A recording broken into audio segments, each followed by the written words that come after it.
I'm going to steal your attention away for a little while from your preparations for Ling Rinpoche's visit to talk about something else.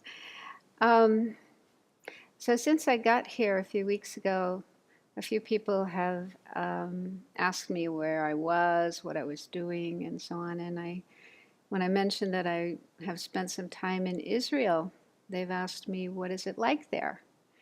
And most of the time when we listen to the news, read the news, all we hear are these awful stories of fighting, war, conflicts, injustice, and so forth. And so it's easy to get the impression that everybody in Israel is killing each other, hating each other, and so on. But that's not completely true. There's a lot of people there who really want an end to the conflict, want peace, justice for everybody, and are working very hard to bring that about. So I would like to just share with you some of the people, some of the organizations who are doing this, just to give you a more positive view of, of Israel and something to rejoice in. So this is a project that I've been involved with. It's called Human Spirit, and it's a psychoanalytic Buddhist training program. It was started by an Israeli psychoanalyst who's in his 70s, and he's had almost lifelong interest in meditation and Buddhism, and he found meditation and Buddhism really helpful in his work with his patients. So he's had this vision of a training program, training other people as psychoanalysts with bringing in Buddhism and meditation into the program as well. So it's a 7-year program. Every year there's 2 semesters, and I share the work with a few other nuns. We rotate, and we have weekly classes in Buddhism and meditation. And one thing I really like about it is that the school is located in a city called Lod, which is near the airport. And it's kind of a troubled place. It's got a mixed population. There's Jews, Arabs, Christians, Muslims, and most of the people are low income. So there's a lot of poverty, crime, substance abuse. And I heard recently about 50% of the kids in that town are at risk. So the students in this program are offering free therapy to people in the local community. These are people who really need it but can't afford it. And they do a lot of other programs as well to help people in the local community, teachers, parents, and of course the children. And this is a village. The Hebrew name is Neve Shalom. I don't know how to pronounce the Arab name. It's something like Wat Salam, and it means oasis of peace. And this is actually where I live. I'm really lucky to be living in this place. It was started in the 60s by a Catholic priest from a nearby monastery, and he had this vision of a village where Jews and Arabs could live in peace with each other. So it's been going since the 60s. It's small. There's only about 260 people there, but about half are Jewish, half are Arab, and they do live in peace. And they also have a school in the village. It's for the children of that village, plus people from the local community. And the school is multi-racial or ethnic, multi-religious. The kids are both Jewish and Arab and Muslim, Christian. And the curriculum of the school is dedicated to helping the children live with each other in harmony and respect each other's religion and religious leaders, languages, and so on and so forth. And I've heard of a number of other schools in Israel that also have this kind of curriculum. And there's one I heard of in Tel Aviv that's even based on mindfulness. The children learn and practice mindfulness in their daily life. And there's also a number of Buddhist groups in Israel. I mean, Buddhists are still a minority, but it is very popular. And this group, called Dharma Friends of Israel, is probably the biggest group. And you may have heard of it from Venerable Children because they invited her a number of times in the past. I don't think she's been for many years, but she did go there a number of times in the past. And they have been inviting many teachers some high lamas, Kirti Sencha Rinpoche, Dhamalocha Rinpoche, Chowda Rinpoche, and His Holiness Ling Rinpoche, who's coming here today, was there last year. That was his first visit, and I heard he's going there again next year. Serkan Sencha Rinpoche was there recently. Jetsun Tenzin Palmo, she's been there many times, and she was just there in May, and I heard there were more than 500 people who came to her teachings. She's very popular.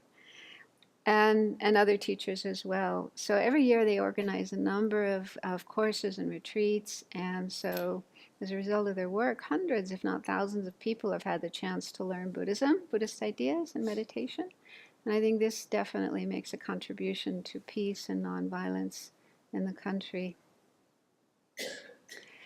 And this is an organization. It's made up of families. They have about 600 both Israeli and Palestinian families who have all lost a loved one due to the conflict.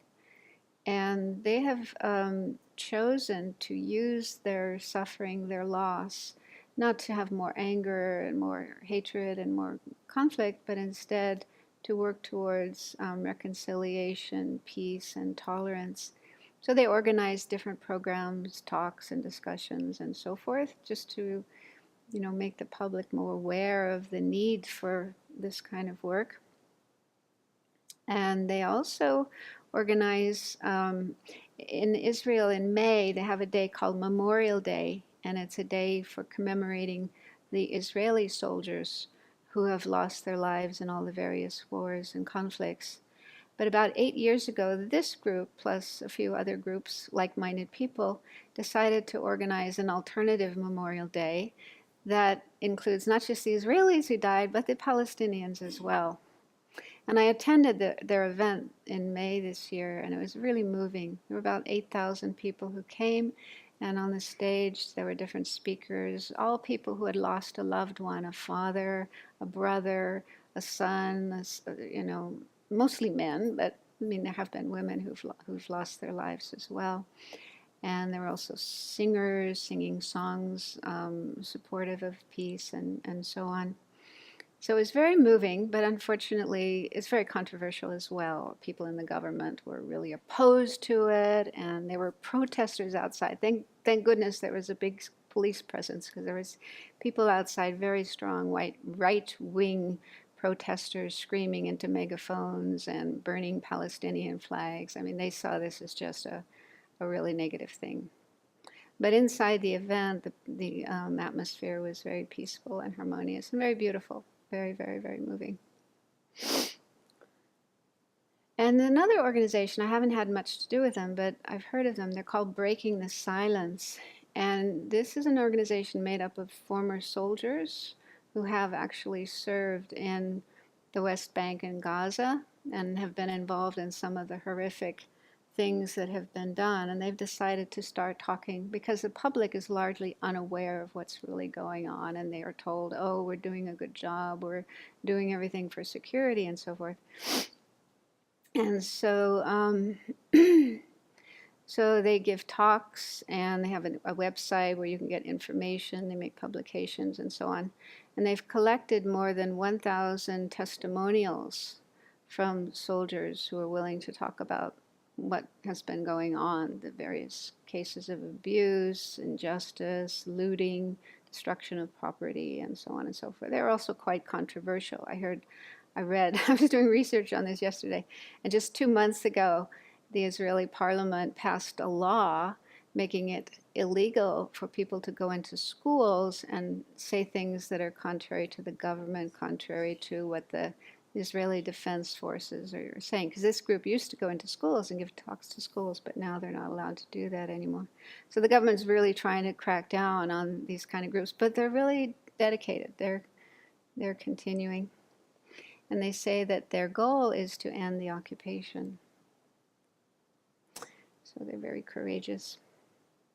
And this is another group that I think is really wonderful. They're called Women Wage Peace. And they have something like 40,000 members, not just women, men can join too, but it's mainly women who organized the group and organize their activities. And they are dedicated to, bringing an end. They say they will not stop until there's a political agreement that brings an end to the conflict. So some of the things that they do, they organize marches around the country, organize marches to the prime minister's residence and office and so forth. They're trying to promote awareness and urge the lawmakers to act to bring a secure future for their children by making peace. So this was a march near the border with Jordan. And this is what they call the women's tent. Oh, sorry, the mother's tent. The mother's tent. They had it set up outside the Knesset, the Israeli parliament.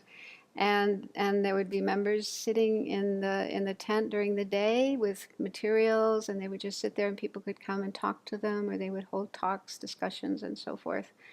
And they would also go into the Knesset. This is a group of these women. This is their costume. They wear white dresses with blue scarves. And so there were, certain sessions of the Knesset that are open to the public. So they would go in and also meet with members of the Knesset and try to share their message that direct negotiation with full representation of women from diverse communities in all aspects of peacemaking is the country's best security strategy. So they're made up of women from all different groups, the Jewish, Palestinian, Bedouin, Druze. And they also said they've been working on promoting a bill that requires the Knesset and the Security Cabinet on an ongoing basis to examine political alternatives for resolving conflicts. And they are launching extensive media and field campaigns to support this proposal. And before I came here, I was actually thinking that maybe because the Sravasti Abbey community is primarily female, they might be interested in making some kind of connection with this group, because this group does have supporters all over the world who send them messages and who organize activities on their behalf and so on. I know it's not a good time to talk about this now because you've got very urgent things coming up, but maybe we could talk later. Because they are planning a March for Peace on Thursday, the 20th of September, which is the International Day of Peace. And I thought maybe closer to the time we could do something here, even just dedicating the merits of some of our pujas and maybe sending them a message. They have a Facebook page where we could post messages just to support them, just to let them know, here's a group of women on the other side of the world who are very supportive of what they're doing. So anyone who's interested in that, you can approach me later and we can talk about that.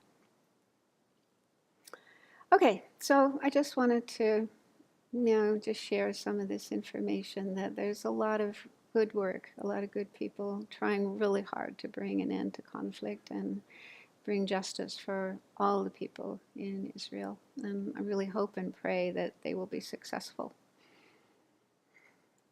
Thank you.